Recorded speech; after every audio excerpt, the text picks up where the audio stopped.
Hello and welcome to Campaign Chronicles, France 24's regular countdown to the presidential election. With 12 weeks to go, the contest is now getting down to some serious business.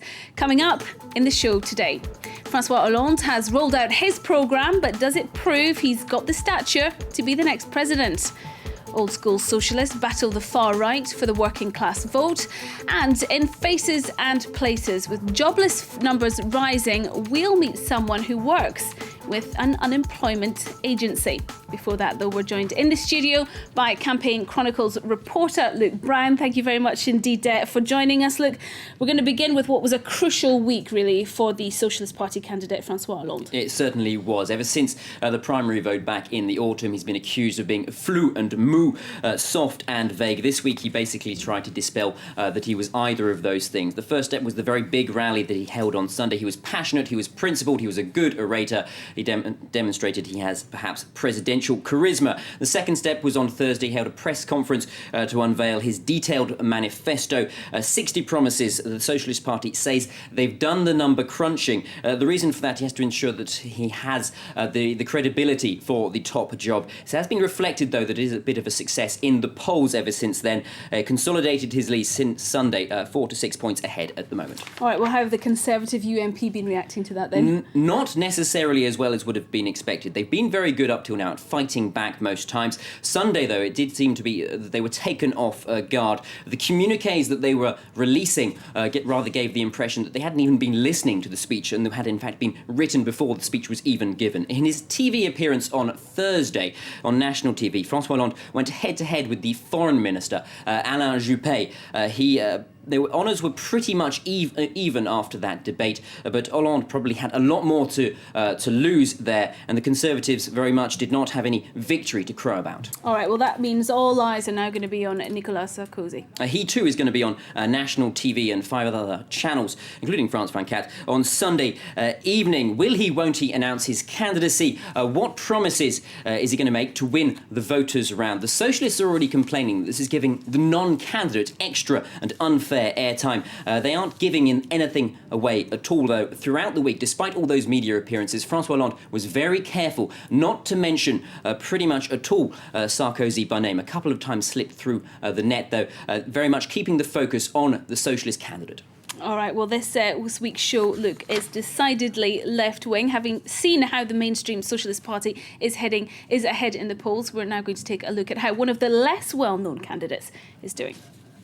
This is Jean-Luc Mélenchon. In France's diverse political landscape, he's one of the most left-wing candidates. His main electoral target, working-class voters. His enemy, the ruling class of bosses. To mark his visit to this factory, Mélenchon's team says the owners have sent the workers home. Isn't it extraordinary to see how the powerful can be frightened by words? Just because those words are words of resistance and a call to arms. Currently polling at around 8%, Mélenchon won't be the next president. But as his figures keep rising, his popularity is weighing on the campaign's big themes. The mainstream Socialist Party recently adopting a harder line with the world of finance. Vindication for the candidate from the Front de Gauche, the Left Front. We're delighted by the ideological contamination that's all around us. That satisfaction amplified by Mélenchon's own career. After 3 decades as a high-profile socialist, he walked out on the party in 2008. Now his campaign is backed by the historic French Communist Party. But while there may be some ideological overlap with the socialists, the real threat to Jean-Luc Mélenchon is Marine Le Pen. The candidate from the far-right Front National is increasingly popular with working-class voters. Over 40% say they agree with her ideas, leaving Mélenchon intent on winning them round. I'm going to be taking votes off her, because every time an imbecile votes badly, he should be thinking to himself, "You're being had. She's taking you for a ride." The awkward truth, though, is that the message isn't necessarily getting across. This factory visit is another chance to outline Mélenchon's promises to protect workers, but even that's not winning over the voters. Me? I'm going to be voting Marine, because she's the best. We need change.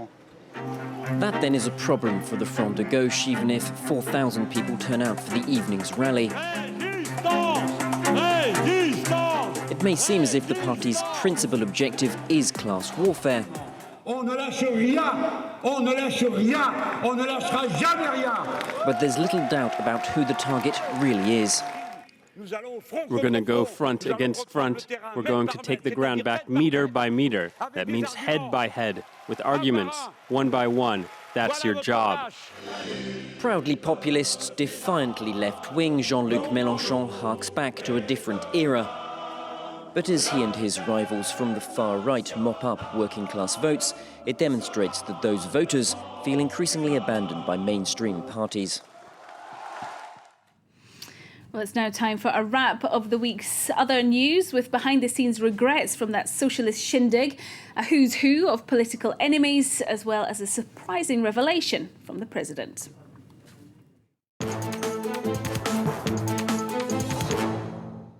It's not the best tactic to inspire confidence, as President Sarkozy this week confided off the record about what he could do if he loses. His party has been trying to keep the faith. Grassroots activists are scrambling to hand out 6 million pamphlets vaunting Sarkozy's record in office, while the party's quarterly magazine reminded subscribers of all the good things the president has achieved. As the latest polls again see Sarkozy lose ground, he'll be on national TV on Sunday, a last throw of the dice for the man who's still not yet officially a candidate. Is it too good to be true?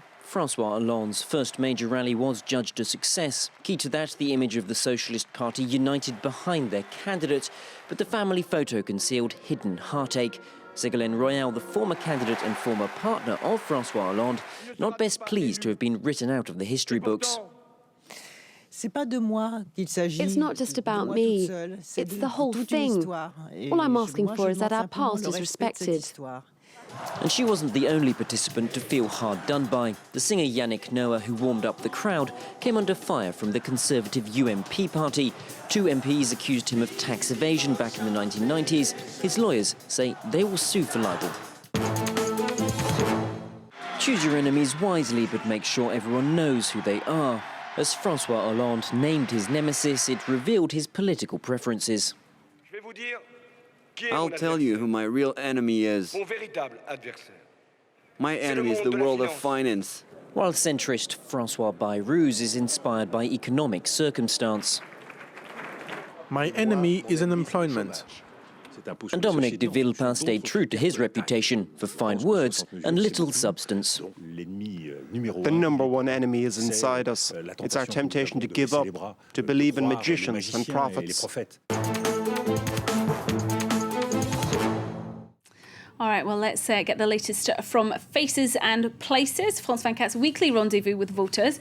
National jobless numbers are at a 12-year high. That means pressure is mounting on people who work in the job seekers agencies. Now, the north of France is especially hard hit, making life difficult for this week's host, Emily, who works in the local employment office. La deuxième info qui, cette fois, pour nous est plutôt une bonne chose, c'est que les budgets vont être fongibles.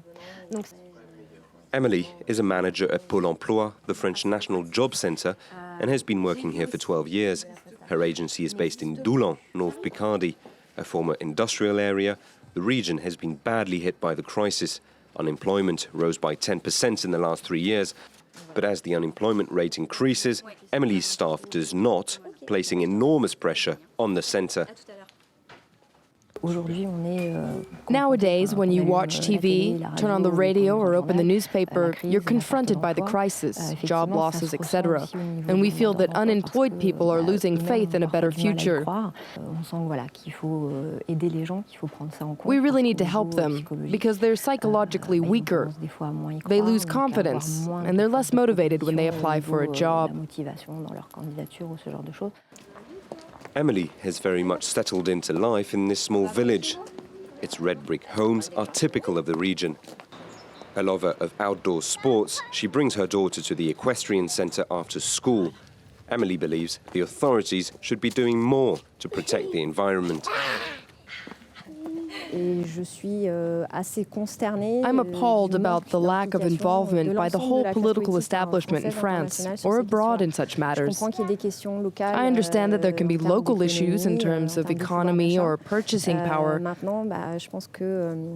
But I believe that a strong growth will be useless if in the next 10 or 20 years we don't have enough natural resources to survive.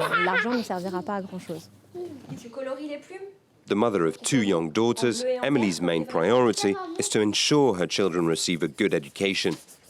She says schools in small villages must be kept open. Today we feel very lucky to have a nursery and a primary school in our village where our children can go.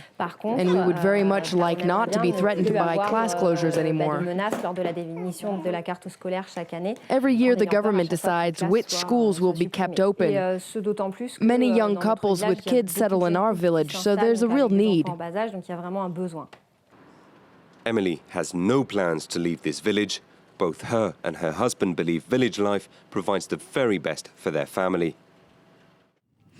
Well, before we go, just time to check in with how the socialists are doing online. They've actually been mocked on the Twitter sphere for their video where high-ranking MPs are seen dancing. The Minister of Industry, Eric Besson, pointing out that it's even worse than the Conservatives' own past efforts. Le changement, c'est maintenant. Le changement, c'est maintenant. Le changement, c'est maintenant. Well, you can judge that for yourselves and let us know what you think on the Campaign Chronicles Facebook page. You'll also find us on Twitter as well. That's it for now. We'll see you next week. Bye-bye.